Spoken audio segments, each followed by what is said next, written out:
வணக்கம். மதிமுகம் செய்திகள். இன்றைய முக்கிய நிகழ்வுகளை பார்ப்பதற்கு முன்பாக தலைப்பு செய்திகளை பார்க்கலாம். சவுதி அரேபியாவில் டீசல் டேங்கர் லாரி மீது பேருந்து மோதி விபத்து. இந்தியாவை சேர்ந்த 42 பேர் உயிரிழப்பு. பாஜகவின் யுக்தி தமிழகத்தில் எடுபடாது. எம்பி துரை வைகோ ஆவேசம்.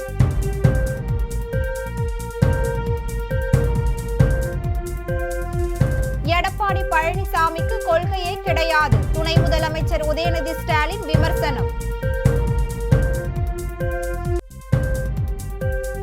வன்னியர்களுக்கு 10.5% இடஒதுக்கீடு வழங்க கோரி டிசம்பர் 12ஆம் தேதி போராட்டம்.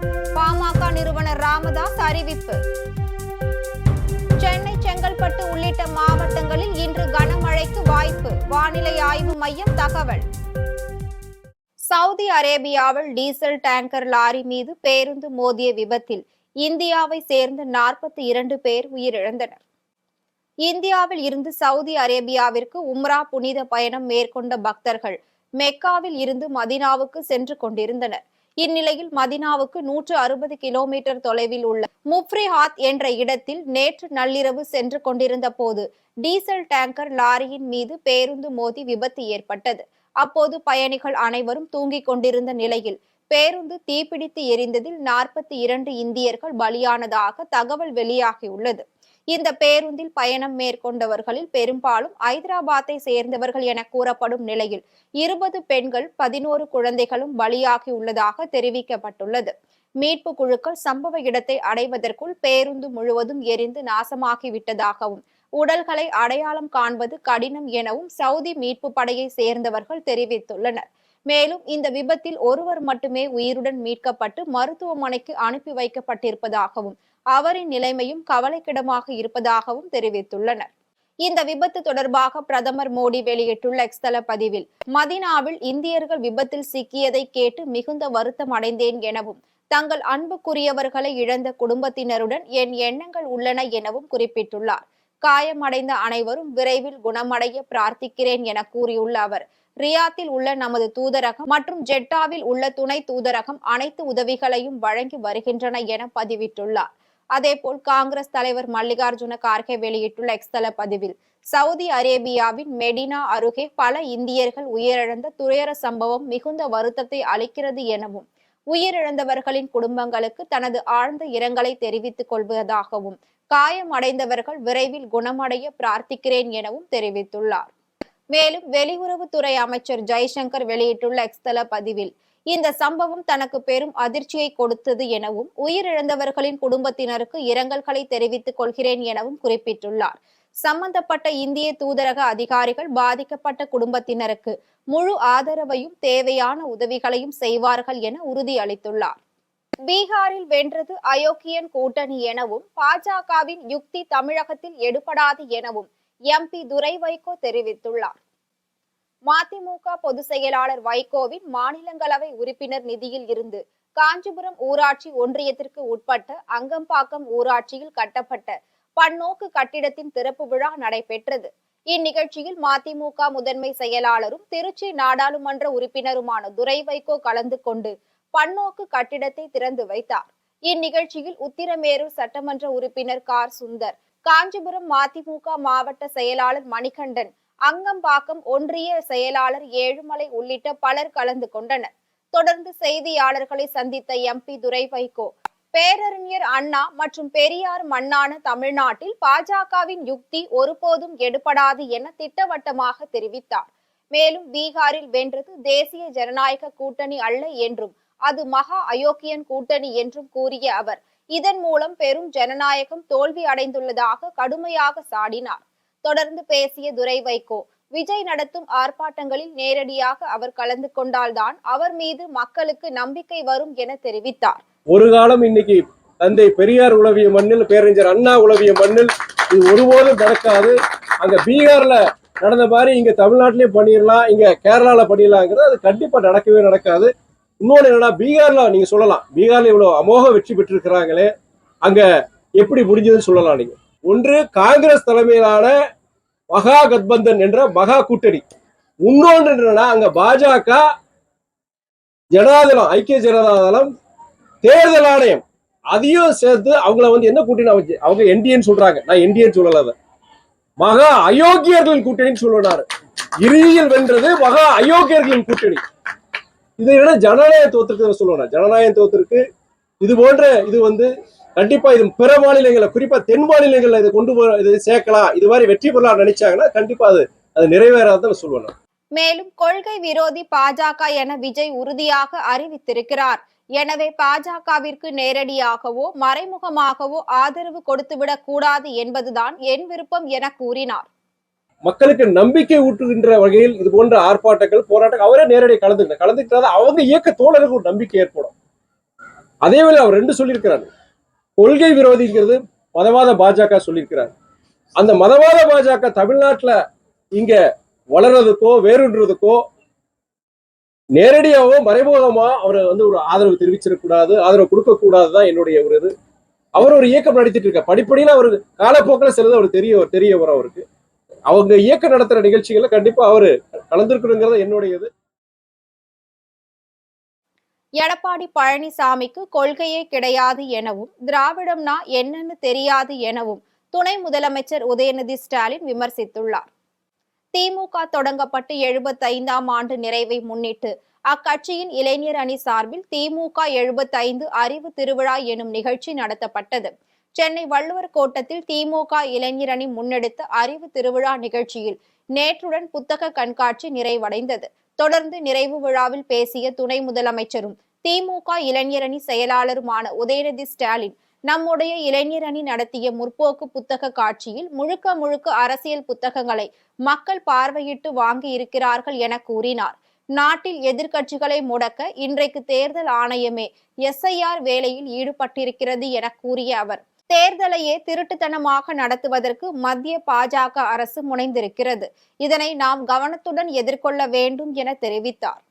அண்ணா திராவிட முன்னேற்ற கழகத்தை எடுத்துக்கோங்க. அண்ணா திராவிட முன்னேற்ற கழகத்துடைய தொண்டர்களுக்கு பெரியார் கொள்கையை பற்றி தெரியாது, பேருங்க அண்ணா என்ன சொன்னாருன்னு தெரியாது. இன்னும் சொல்ல போனால் அதிமுகன்ற கட்சி எதுக்காக தொடங்கப்பட்டதுன்னே அவங்களுக்கு தெரியாது.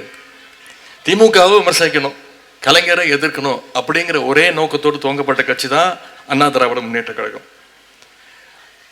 இப்போவும் அந்த கொள்கைகள் தெரியக்கூடாதுன்னு அந்த கட்சியினுடைய நிரந்தர பொதுச் செயலாளர் திரு எடப்பாடி பழனிசாமி அவர்கள் இன்னும் அந்த பணியில் அவர் ஈடுபட்டிருக்கிறார். ஏன்னா அவங்களுக்கு வரலாறு தெரிஞ்சிருச்சுன்னா, கொள்கை தெரிஞ்சிருச்சுன்னா, மக்கள் இன்னைக்கு திரு எடப்பாடி பழனிசாமி அவர்களை பார்த்து கேட்குற கேள்வியை நாளைக்கு அண்ணா திராவிட முன்னேற்ற கழகத்துடைய தொண்டர்கள் நாளைக்கு அவங்களுடைய தலைவர்களை பார்த்து கேட்க ஆரம்பிச்சிடலாம். கேட்பாங்கல்ல, பாஜகவோட இன்னைக்கு இனிமே எந்த காலத்துலையும் கூட்டணி இல்லைன்னு உங்களுடைய தலைவர் ஜெயலலிதா அம்மையார் இருந்தபோது சொன்னாங்களே, இப்போ ஏன் கூட்டணி வச்சிங்க அப்படின்னு கேட்கறதுக்கான வாய்ப்புகள் இருக்குல்ல. ஏன் நீங்களே சொன்னீங்களே 4 மாதம் முன்னாடி இனி எந்த காலத்துலையும் பாஜகவோட கூட்டணி கிடையாதுன்னு நீங்களே சொன்னீங்களே, இப்போ மறுபடியும் நாம் பாஜகவுக்கு அடிமையாக போயிட்டோமே அப்படின்னு அதிமுக தொண்டர்கள் திரு எடப்பாடி பழனிசாமி அவர்களை பார்த்து கேட்பாங்க. அதனால தான் அந்த தொடர்களுக்கு எதுவுமே தெரியக்கூடாதுன்னு திரு எடப்பாடி பழனிசாமி அவர்கள் நினைக்கிறார். சட்டப்பேரவை தேர்தலில் யாருடன் கூட்டணி என்பது குறித்து அடுத்த மாதம் முடிவு செய்யப்படும் என பாமக நிறுவனர் டாக்டர் ராமதாஸ் தெரிவித்துள்ளார். ராணிப்பேட்டை கிழக்கு மாவட்ட பாமக சார்பில் மாவட்ட பொதுக்குழு கூட்டம் நெமிலியில் உள்ள தனியார் திருமண மண்டபத்தில் நேற்று நடைபெற்றது. இக்கூட்டத்தில் சிறப்பு விருந்தினராக பாமக நிறுவனர் ராமதாஸ் கலந்து கொண்டு உரையாற்றினார். அப்போது தமிழகத்தில் ஜாதிவாரி கணக்கெடுப்பு நடத்த கோரியும், வன்னியர்களுக்கு 10.5% இடஒதுக்கீடு வழங்க கோரியும் வரும் டிசம்பர் 12ஆம் தேதி போராட்டம் நடைபெறும் என கூறினார். இதனையடுத்து செய்தியாளர்களை சந்தித்த ராமதாஸ், அன்புமணி அறிவித்துள்ள சிறை நிரப்பும் போராட்டம் குறித்து கருத்து கூற விரும்பவில்லை என கூறினார். ஆனால் டிசம்பர் 12ஆம் தேதி நடத்தப்படும் ஜாதிவாரி கணக்கெடுப்பு போராட்டம் தமிழகமே குலுங்கும் வகையில் அமையும். அதற்கு நிர்வாகிகள் சிறப்பான ஒத்துழைப்பு அளிக்க வேண்டும் எனவும் கேட்டுக்கொண்டார்.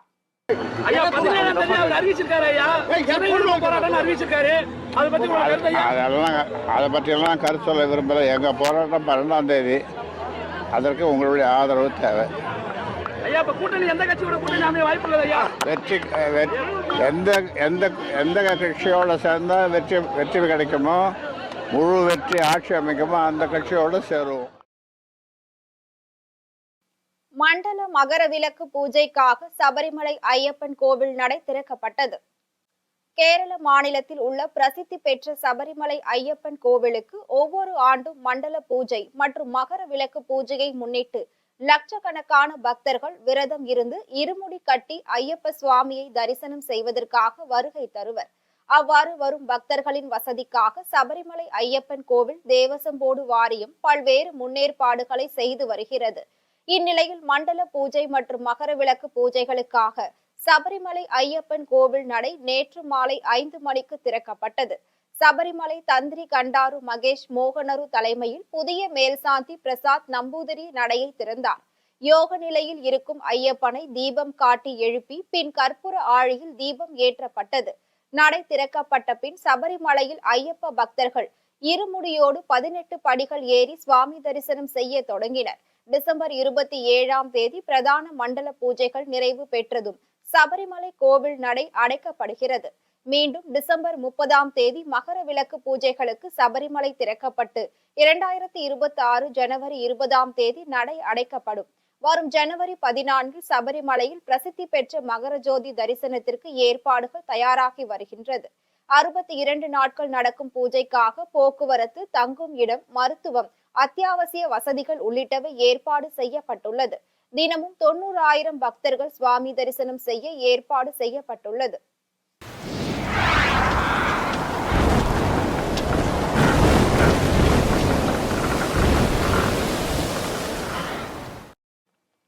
சென்னை, செங்கல்பட்டு உள்ளிட்ட மாவட்டங்களில் இன்று கனமழை பெய்ய வாய்ப்புள்ளதாக வானிலை ஆய்வு மையம் தெரிவித்துள்ளது. இலங்கை கடலோர பகுதிகளுக்கு அப்பால் உள்ள தென்மேற்கு வங்கக்கடல் பகுதிகளில் நிலவிய காற்றழுத்த தாழ்வு பகுதி நேற்று காலை 8:30 மணி அளவில் அதே பகுதிகளில் நிலவியது. இது அடுத்த 24 மணி நேரத்தில் மேற்கு வடமேற்கு திசையில் மெதுவாக நகரும் என வானிலை ஆய்வு மையம் தெரிவித்துள்ளது.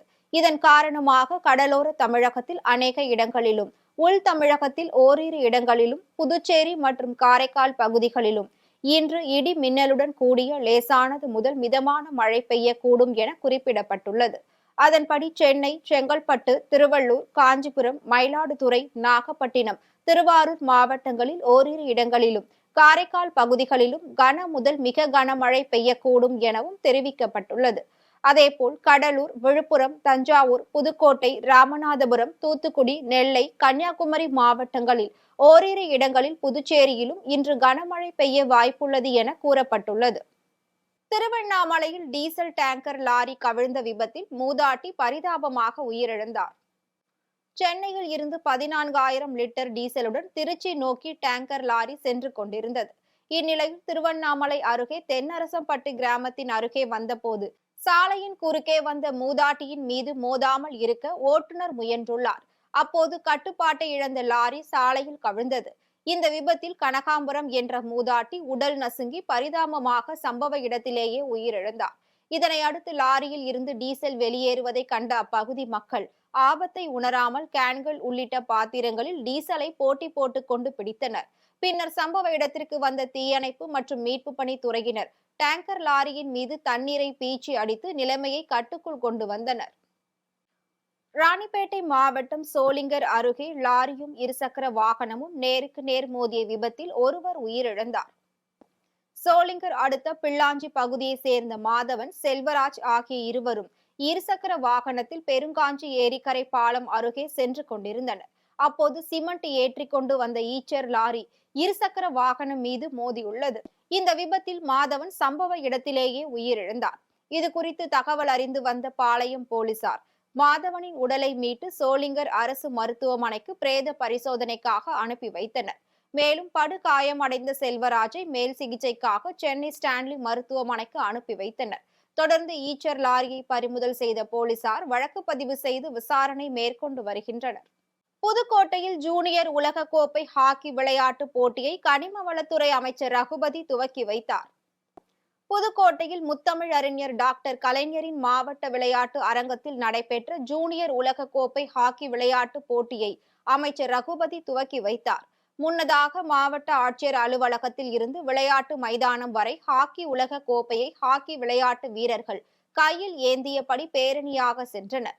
பின்னர் ஜூனியர் உலக கோப்பை ஹாக்கி விளையாட்டு போட்டியினை கனிம வளத்துறை அமைச்சர் ரகுபதி துவக்கி வைத்தார். தொடர்ந்து போட்டியில் பங்கு பெறும் வீரர்களின் கலை நிகழ்ச்சிகளும் நடைபெற்றது.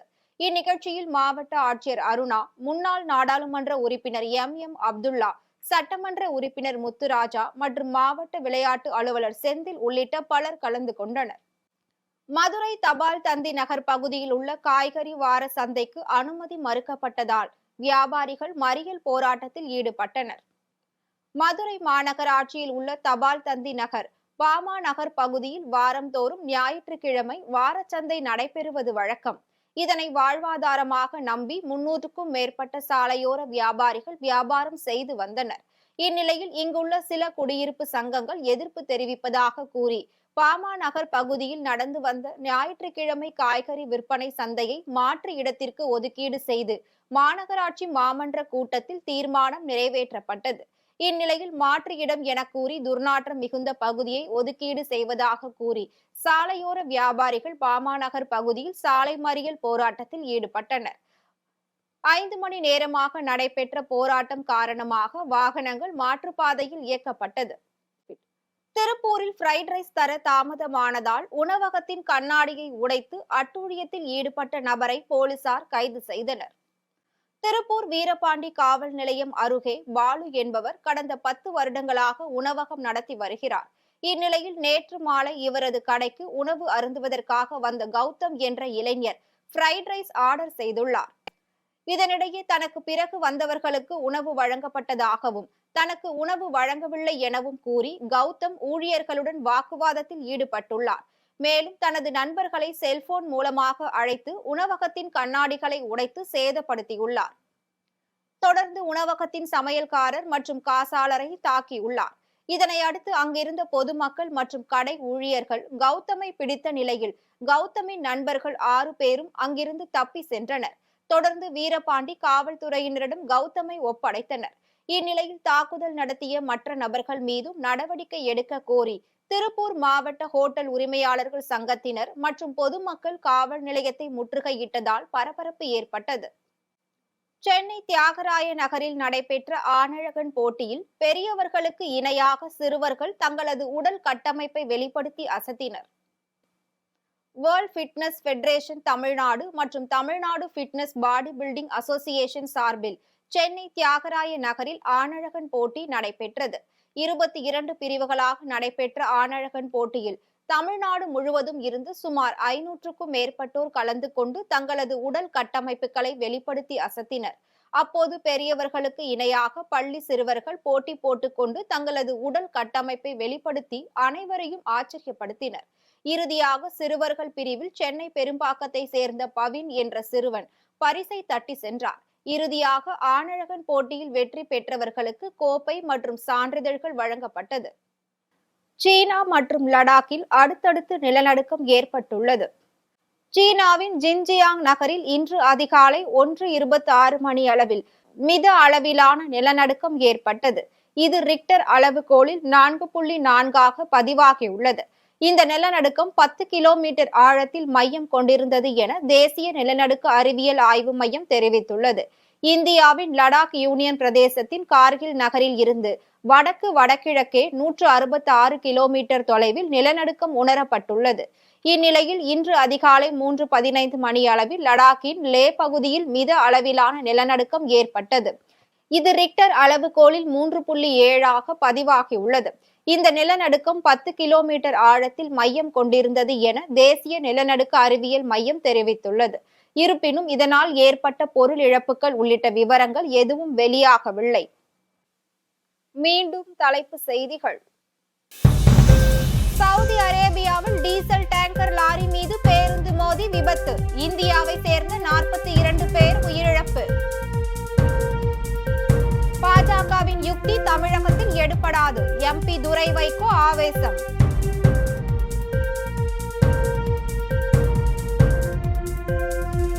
எடப்பாடி பழனிசாமிக்கு கொள்கையே கிடையாது. துணை முதலமைச்சர் உதயநிதி ஸ்டாலின் விமர்சனம்.